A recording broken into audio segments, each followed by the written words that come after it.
The clock on the wall showed 11:30 p.m. Mars time when Do-hyun Kim started his usual closing routine at the Taste of Earth restaurant.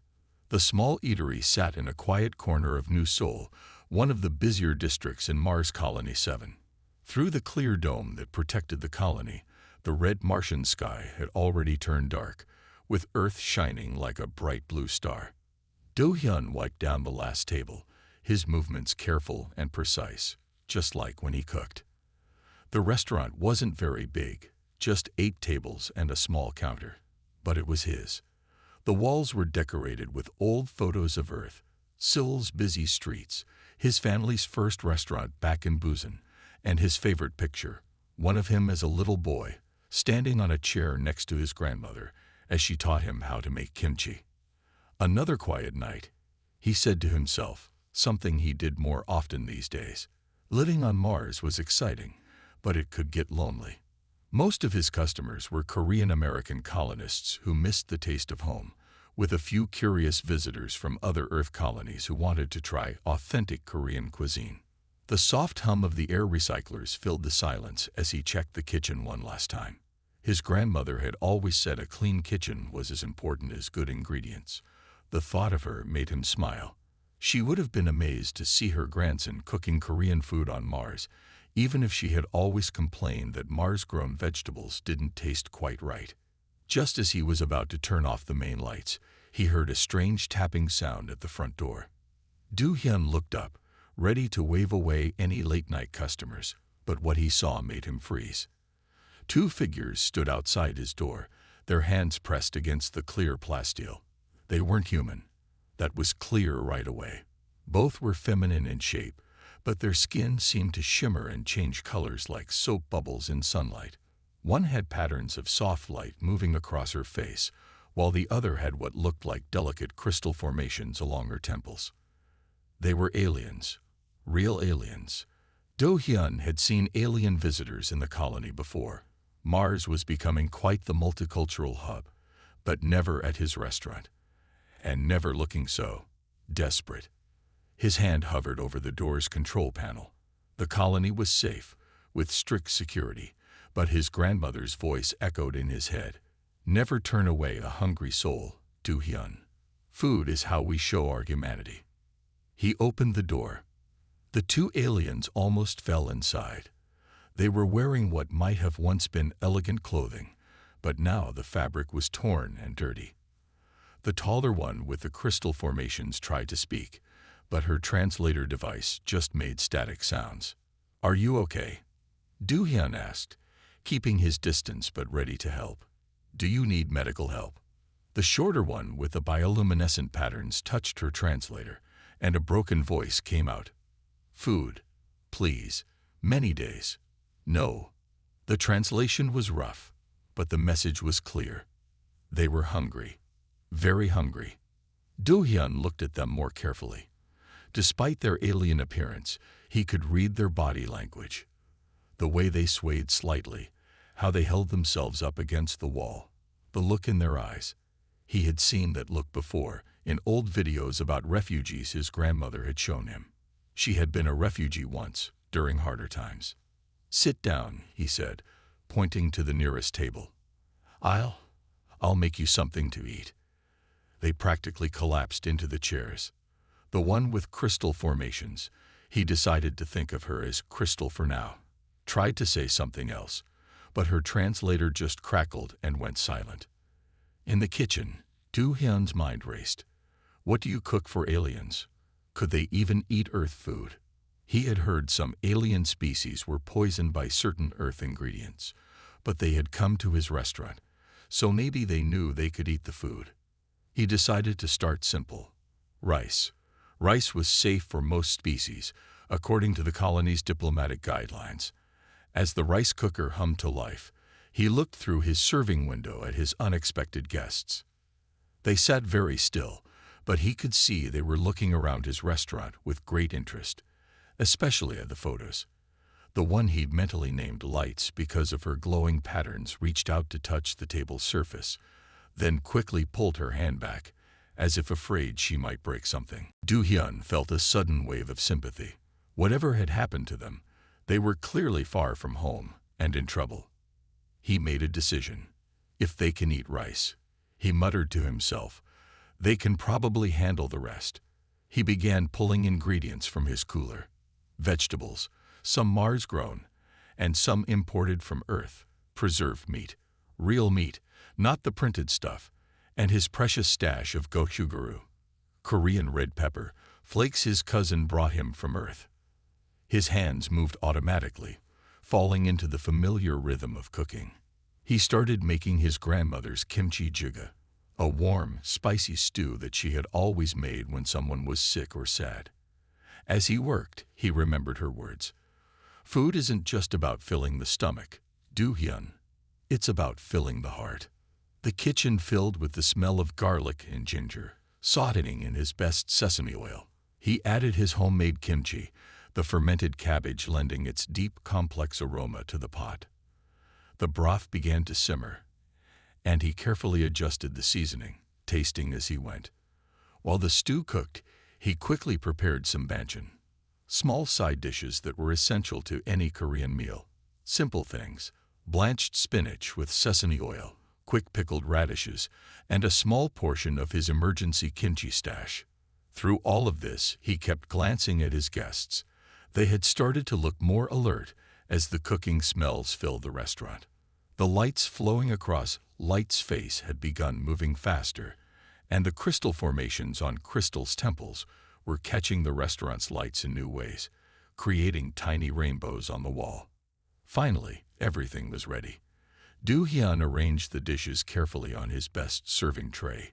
2 bowls of steaming rice, 2 bowls of bubbling kimchi jjigae, and small plates of banchan.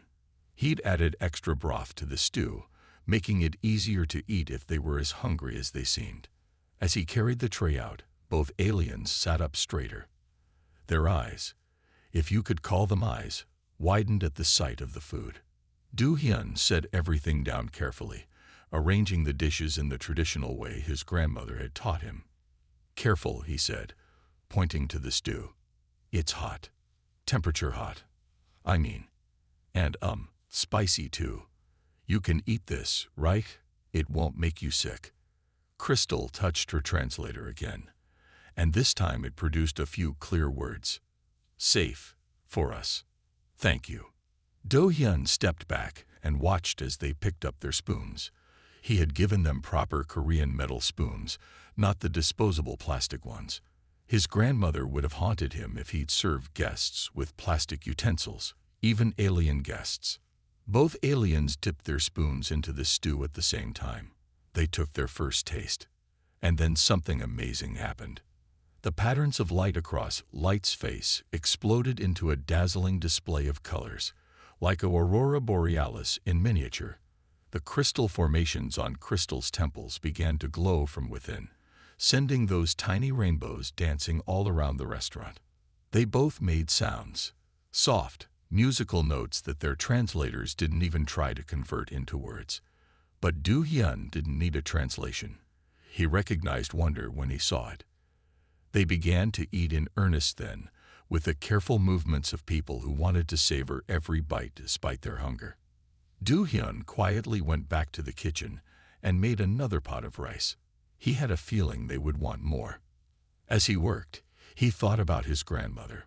What would she have said about this moment? Probably something wise and funny at the same time. She had always said food was magic. It could turn strangers into friends, enemies into family. Food speaks all languages, she used to tell him. Looking at his alien guests enjoying their meal, tasting Korean food for what was probably the first time in human history, Do-hyun smiled. His grandmother had been right, as usual. Food did speak all languages, even alien ones. He didn't know who these visitors were or what trouble had brought them to his door. But for now, they were just hungry people who needed a meal. And in his restaurant, that made them honored guests. The soft sounds of spoons against bowls filled the quiet restaurant, mixing with the hum of the air recyclers and the distant sounds of the colony's night cycle. Outside, Mars moons cast their light through the dome, adding to the surreal quality of the moment. Do-hyun Kim, grandson of a Korean refugee who had taught him that food was love made visible, stood in his kitchen on Mars and watched two alien girls discover the taste of kimchi jjigae for the first time. It wasn't how he had expected his night to end, but somehow it felt right. He began preparing more banchan. Something told him this was just the beginning of a much bigger story. As the two alien visitors finished their first bowls of kimchi jjigae, Do-hyun noticed something strange. Their translators were beginning to work better, giving off a soft blue glow instead of crackling with static. Perhaps they needed energy to function, just like their owners. "Would you like some more?" Do-hyun asked, gesturing to their empty bowls. Both aliens nodded eagerly, their movements more energetic than before. The food had clearly helped. While Do-hyun served second helpings, the alien he thought of as lights touched her translator. This time, when she spoke, the translation came through clearly. "My name is Nara. My friend is Mina. We have never tasted anything like this before." Do-hyun smiled as he set down their bowls. "It's my grandmother's recipe. She taught me everything I know about cooking." Mina, the one with crystal formations on her temples, reached out and touched her bowl gently. "We can taste her," she said softly. "In the food, we can taste her love for you, her pride, her wisdom. How is this possible?" Do-hyun sat down at their table, surprised by her words. "What do you mean, you can taste her?" "The recipe is hers, yes, but our species," Nara explained, her face lights pulsing with gentle colors. "We experience food differently than humans. We don't just taste flavors. We taste emotions, memories, the feelings of the person who prepared the food." She paused, taking another spoonful of stew. "But we have never tasted anything this alive with feeling." Do-hyun watched as they continued eating, now seeing their reactions in a new light. Every time they took a bite, their faces showed more than just enjoyment of the taste. Nara's lights would dance in complex patterns, while Mina's crystals would shimmer with different colors. "In this soup," Mina said, "we can taste your childhood. Standing on a chair in your grandmother's kitchen, learning to chop vegetables. The first time you made kimchi by yourself. The day you decided to become a chef." She looked up at him. "The loneliness you feel, cooking here on Mars, so far from home." Do-hyun felt his throat tighten. He hadn't expected to share so much of himself just by cooking a meal. "I didn't know that was possible," he said quietly. Nara set down her spoon. "May we tell you our story now? We owe you that much, at least." Do-hyun nodded, pouring them all cups of barley tea, another habit he'd learned from his grandmother. "Always serve tea with serious conversations," she'd said. "We were traveling on a research vessel," Nara began. "We are what you might call culinary scholars. Our civilization has mastered the science of food. We can create perfect flavors, calculate the exact chemical combinations to make any taste imaginable." Her lights dimmed slightly. "But we lost something along the way." Mina continued the story. "Our ancient texts speak of a time when our people could share memories and emotions through food, like we just experienced with your cooking. But as our society became more advanced, more dependent on technology, that ability began to fade." She touched her bowl again. "Many thought those stories were just myths, until today. We've spent years searching different worlds," Nara added, "looking for any trace of this lost art. We never expected to find it in a small restaurant on Mars, made by a human chef who learned it from his grandmother." Do-hyun listened, fascinated. He had always known there was something special about the way his grandmother cooked, something that went beyond just following recipes. She had always told him that the most important ingredient was love, but he had thought that was just something grandmother said. "The night we found your restaurant," Mina said, "we were running. Pirates attacked our research vessel near Mars orbit. We barely escaped in a pod, but it was damaged during the landing. We lost everything. Our equipment, our research, our supplies." Her crystals dimmed. "We were afraid to seek help. Some colonies are not friendly to alien refugees. But we saw your restaurant, Nara continued, her lights pulsing softly. Even from outside, we could sense something different. The feeling of warmth, of welcome, like a beacon in the dark. Do-hyun thought about this. He remembered his grandmother telling him stories about her own escape from hardship, how the kindness of strangers had saved her life, how sharing food had created bonds that crossed all boundaries. When I was young, he said slowly, my grandmother told me that cooking was like making magic, that when you cook with love, you put a piece of your soul into the food. He smiled at the memory. I always thought she was just trying to teach me to be careful and respectful in the kitchen. I never imagined she was describing something real, something that other beings could actually taste. Minna leaned forward, her crystals catching the light. Your grandmother was very wise. What humans call cooking with love. It's not just a saying. It's a real power, one that our people lost when we tried to turn cooking into pure science. Would you? Nara hesitated, her lights swirling with what Do-hyun was beginning to recognize as nervousness. Would you be willing to teach us, to show us how humans put such feeling into their cooking? Do-hyun looked at them in surprise. Me? But I'm just a regular chef. I only know how to cook Korean food the way my grandmother taught me. That's exactly what makes you special, Minna said. You cook with your heart, not with computers and calculations. You know the secret we've been searching for across the galaxy. We can teach you too, Nara added quickly. We know things about food that would amaze you. The science behind flavors, techniques from 100 different worlds. We could work together, learn from each other. Do-hyun sat back in his chair, overwhelmed. He looked around his small restaurant, at the photos on the walls, at his grandmother's smiling face in her favorite picture. What would she say about all this? He could almost hear her voice. Do-hyun, when an opportunity comes knocking at your door in the middle of the night, hungry and asking for food, that's not a coincidence. That's destiny. The air recyclers hummed softly in the background.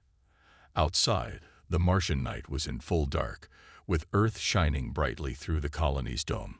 In his little restaurant on Mars, Do-hyun Kim was about to make a decision that would change not just his life, but potentially the way two civilizations thought about food and cooking. He looked at the two alien scholars who had come seeking ancient knowledge and found it in his grandmother's kimchi jjigae. They had shared their meals, their stories, and now they were offering to share their knowledge. My grandmother also told me, he said slowly, that a teacher learns as much from their students as the students learn from their teacher. He smiled. I would be honored to teach you what I know. The joy that spread across their faces needed no translation.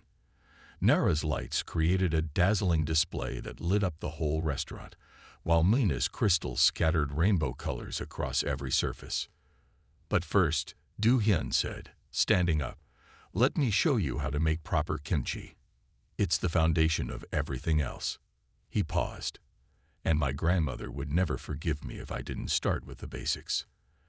As they followed him into the kitchen, eager to begin their first lesson, Do-hyun felt a warmth in his heart that had nothing to do with the spicy food. His grandmother had been right, as always. Food really was magic. It had just brought together three beings from different worlds, creating something new and wonderful in his little restaurant on Mars.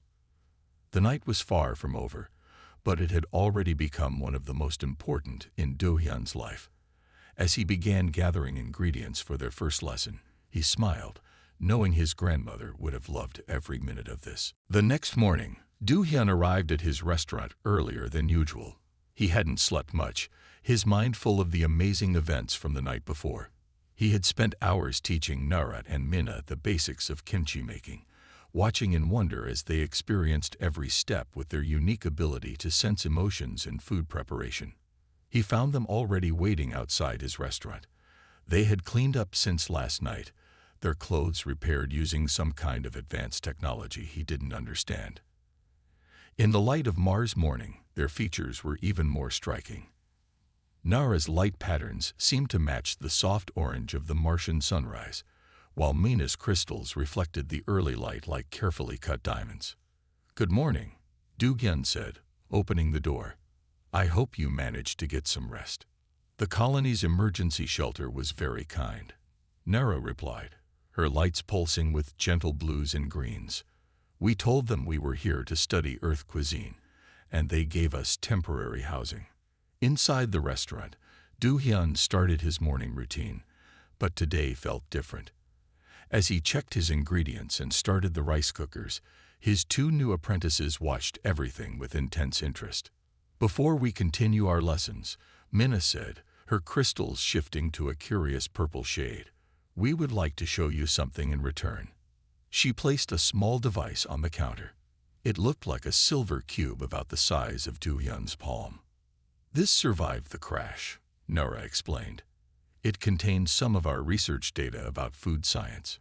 She touched the cube, and suddenly the air above it filled with floating images, 3D displays of molecular structures, flavor maps, and charts Du-Hyun couldn't begin to understand.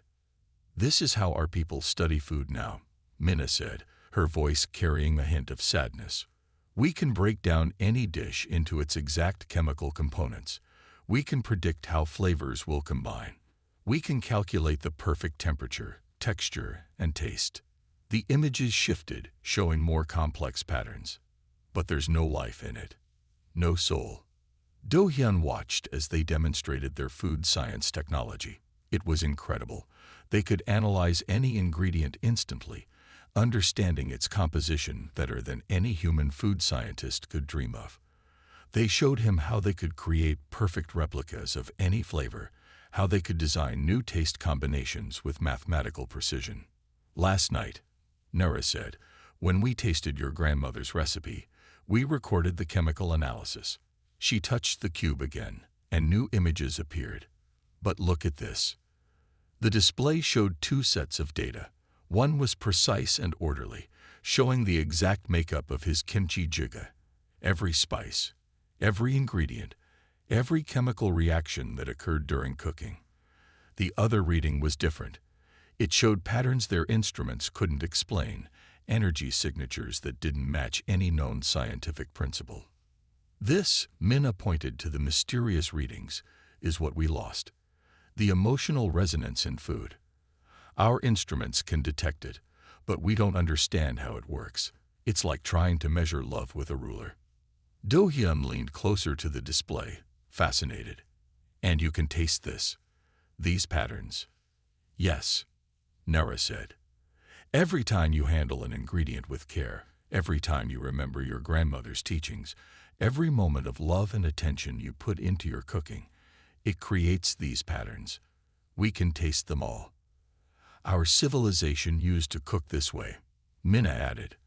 "Our oldest stories tell of meals that could heal broken hearts, bring peace to troubled minds, even help people understand each other without words. But we thought we could make food better with science and technology." Her crystals dimmed. "Instead, we lost the most important part." Do-Hyun thought about this as he started preparing for the day's customers. His grandmother had never used measuring cups or precise timing. She had cooked by feel, by memory, by love. "The food knows what it needs to be," she would say, laughing at his attempts to write down exact recipes. "Maybe," he said slowly, "that's why some restaurants can serve the exact same dish, following the same recipe, but it tastes different in each place. It's not just about the ingredients or the technique." "Exactly." Nora's lights sparkled with excitement. "We visited thousands of restaurants across the galaxy. Many serve scientifically perfect food, correct in every measurable way. But none of them had what we tasted in your simple stew last night." As they talked, Do-Hyun began teaching them more about Korean cooking. He showed them how to sort rice, explaining how his grandmother had taught him to listen to the sound of the grains running through his fingers. He demonstrated how to cut vegetables with respect, not just for even sizes, but because each ingredient had given its life to nourish others. While they worked, Nara and Minna used their cube to analyze everything, comparing the scientific data with what they could taste. They were amazed to find that the same dish made with the same ingredients could produce different emotional resonances depending on the cook's state of mind and intention. This changes everything we thought we knew about food, Minna said, her crystals glowing with intense colors as she helped prepare vegetables for the day's banchan. Our civilization has been trying to perfect food by removing the cook's influence, making everything standardized and precise. But the cook's influence is exactly what makes it special, Nara added, her lights swirling with new understanding, as she carefully followed Do-hyun's instructions for seasoning. It's not an imperfection to be removed. It's the secret ingredient that gives food its soul. As the morning went on, Do-hyun's regular customers began to arrive. Many stopped in surprise at the sight of two aliens working in the kitchen, but the wonderful smells coming from the cooking soon overcame their curiosity. Do-hyun noticed that as Nara and Minna helped prepare meals, their own emotions began to show in the food. Their excitement, their gratitude, their joy in learning something new. During a quiet moment between customers, Minna touched her translator thoughtfully. Do-hyun, we need to tell you something important. Something about why we're really here. Nara's lights shifted to serious purple tones. Our civilization is facing a crisis. We've become so dependent on perfect, scientifically created food that we're losing our connection to each other. Meals are just fuel now, not a time for sharing and connecting. Our leaders sent us to find a solution, Minna continued. They thought we might find new food technology, new scientific approaches. Instead, her crystals sparkled as she looked around the small restaurant. Instead, we found exactly what we needed, but it's not technology at all. Do-hyun remembered his grandmother telling him about how Korean communities had survived hard times by sharing meals, how food had kept their culture and connections alive even in the darkest days. Sometimes, he said, the old ways are the best ways. As the Martian sun climbed higher in the sky, casting its red light through the colony's dome, the three of them continued to work together in the small restaurant kitchen. They were building something new, a bridge between science and soul, between perfect technique and perfect love, between three different beings who had found each other through the universal language of food. Do-hyun watched as his new friends prepared dishes with growing confidence, their alien features expressing such human emotions. He thought about how his grandmother would have loved this moment, her grandson teaching her recipes to beings from another world, sharing not just the techniques, but the heart of Korean cooking. The morning's work had shown him something wonderful, that even across the vast distances of space, even between different species, the simple act of cooking and sharing food could create understanding and connection. His grandmother had been right all along. Food really was the greatest magic in the universe. 1 month had passed since the night when two hungry aliens had knocked on Do-hyun's restaurant door. In that time, Taste of Earth had changed in ways Do-hyun could never have imagined. The small Korean restaurant had become the talk of Mars Colony 7, known as the place where human soul cooking met alien food science. Do-hyun stood in his kitchen early one morning, watching as Nara carefully tasted a soup she had made. Her light patterns shifted through shades of blue and green as she considered the flavors. Beside her, Minna adjusted the molecular structure of some Mars-grown vegetables using their food science tools, making them taste more like the earth vegetables Do-hyun remembered from his childhood. The emotional resonance is getting stronger, Nara said, her lights pulsing with pride. I can taste my own feelings in the soup now, not just the ingredients. Do-hyun tried a spoonful himself. The soup was perfect in a way he had never experienced before, the familiar taste of his grandmother's recipe, but somehow enhanced. The vegetables tasted exactly like earth-grown ones, thanks to Minna's adjustments. But more than that, he could feel the care and joy Nara had put into making it. You've both learned so quickly, Do-hyun said, smiling. My grandmother would be amazed. Minna's crystals sparkled as she worked. We had excellent teachers. You and your grandmother's memories in every dish you showed us. The restaurant had become more than just a place to eat.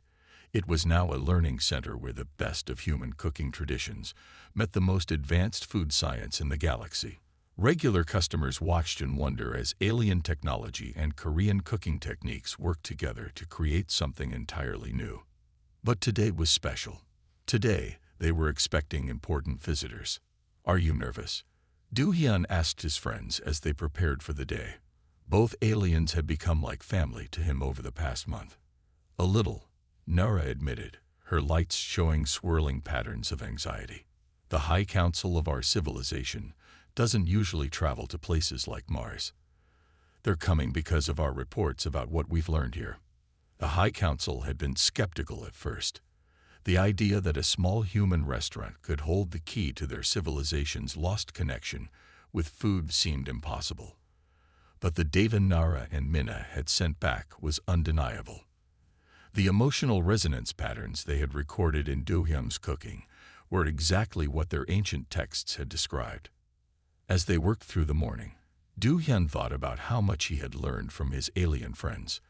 Their food science had helped him understand cooking in new ways. He now knew exactly why his grandmother's techniques worked, how different ingredients interacted on a molecular level, and how to make Mars-grown vegetables taste authentic. But more importantly, Nara and Minna had helped him understand just how special human cooking really was. What he had always thought of as simple family recipes turned out to be something extraordinary.